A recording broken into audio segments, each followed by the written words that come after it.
Hashtag ajak kita untuk kita. Demikian kurang lebih slogan dari kantor pajak negara ini. Terdengar meyakinkan dan menjanjikan kan? Tapi yang dimaksud di dalam slogan tersebut, kita. Ini sebenarnya siapa sih? Karena pada akhirnya yang kita lihat di dalam kenyataan, terutama baru-baru ini, yang sangat mencederai kepercayaan kita sebagai warga negara, di mana kita rakyat biasa disuruh dikejar-kejar, ditarik paksa uang hasil kerja keras kita untuk diambil pajaknya. Sementara kemudian hasil pajak kita itu dinikmati oleh segelintir orang yang menghabiskannya untuk memperkaya diri pribadi, anak-anak dan juga kerabatnya. Memang betul, tidak semua petugas pajak berperilaku seperti itu. Sama seperti tidak semua polisi, pejabat, maupun pegawai itu pasti korup. Tidak. Namun ya itu, baru-baru ini saya yakin udah banyak orang yang mengetahui, mendengar.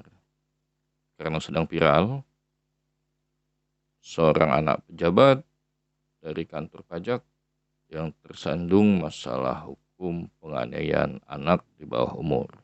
Anak pejabat dari kantor pajak itu ketahuan di dalam videonya menaiki sebuah kendaraan mewah. Tidak perlu saya sebutkan mereknya. Yang setelah diselidiki oleh netizen yang sakti mandraguna itu, ketahuan belum sama sekali melaporkan dan lebih parahnya lagi tidak membayar pajak kendaraan. Anak dari seorang pejabat dari kantor pajak. Walaupun kemudian ya disangkalah oleh ayahnya bahwa kendaraan mewah itu bukan sama sekali milik mereka. Tapi ya itu lain hal. Dengan kesaktian para netizen juga ditemukan banyak sekali kejanggalan, kekayaan dan aset yang dimiliki oleh bapak dari anak tersebut.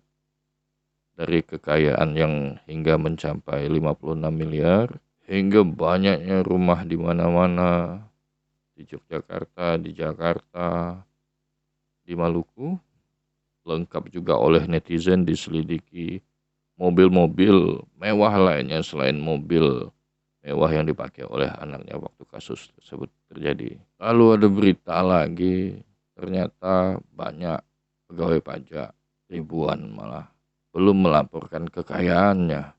Kemudian muncul di sosial media foto kelompok sebuah klub moge yang isinya orang-orang pajak semua. Dan entah masih banyak lagi lah kejanggalan atau kebusukan yang belum terungkap yang terkait dengan mereka yang mengurusi pajak kita ini.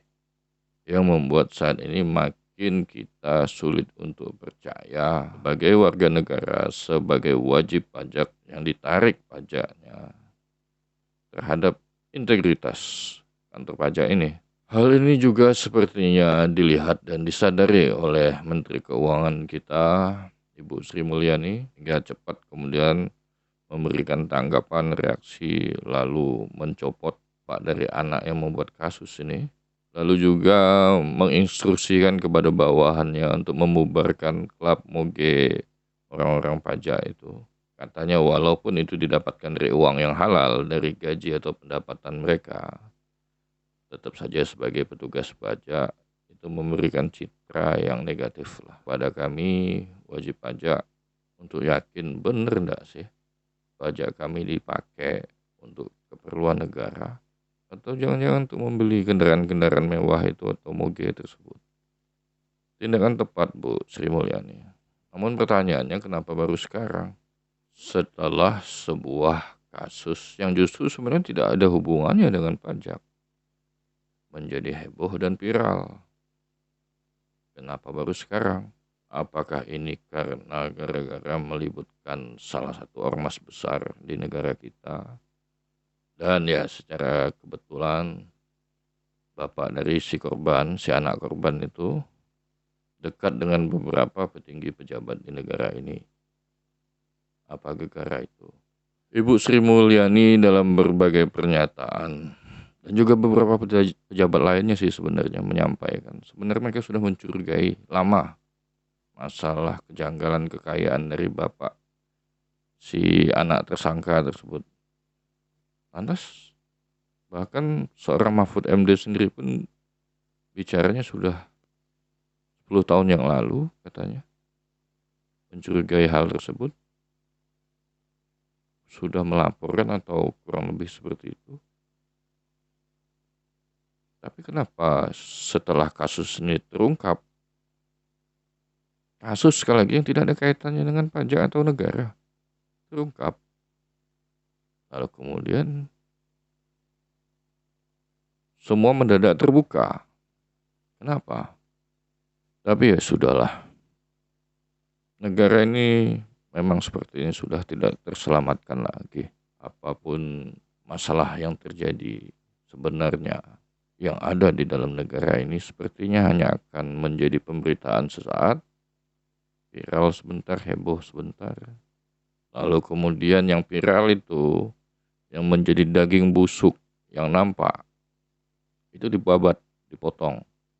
Tanpa kemudian kita mau sama sekali mengakui bahwa di dalam tubuh negara ini sudah digerogoti oleh kanker yang ganas, yang membusuk di dalam, dan pada akhirnya membuat negara ini rusak. Bahkan seorang Said Akil Siraj pun sempat melontarkan pernyataan kontroversial. Kalau masalah kasus anak tersebut, setelah kasusnya loh ya, ini dikaitkan lagi.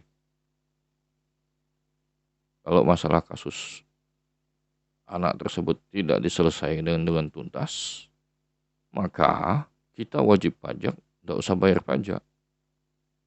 Kalau penyelewengan pajak tidak diusut dengan tuntas, kita nggak usah bayar pajak. Wah, ada benarnya itu. Seorang sekelas Said Akil Siraj loh, berani menyampaikan pernyataan sekontroversial itu. Walaupun kemudian kalau di sosial media, di Twitter, yang tentu saja mendapat bantahan dari banyak pihak yang kontra. Oh, kalau beneran semua orang tidak bayar pajak, bisa hancur, bisa chaos negara ini. Negara ini sedang menuju kekeosan, kekacauan, akibat tidak diurus dengan baik, dengan benar.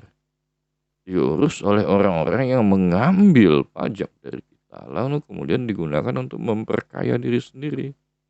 Apa cuma si Rafael ini doang masalahnya? Apa cuma para pemilik moge yang ada di kantor pajak itu? Di institusi-institusi juga lain sudah tidak malu-malu. Soal pamer kemewahan itu sangat wajar sekali. Apakah kemudian salah kaya? Ya jelas tidak. Tapi didapat dari mana dulu?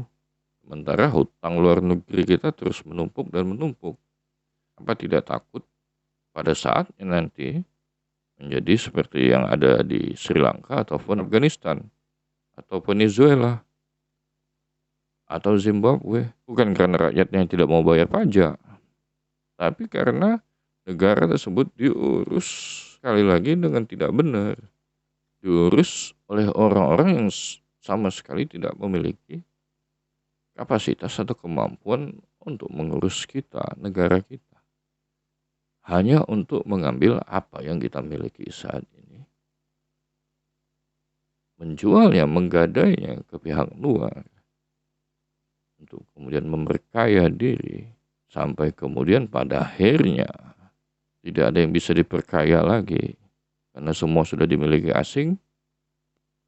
Dan rakyat tidak memiliki apapun lagi.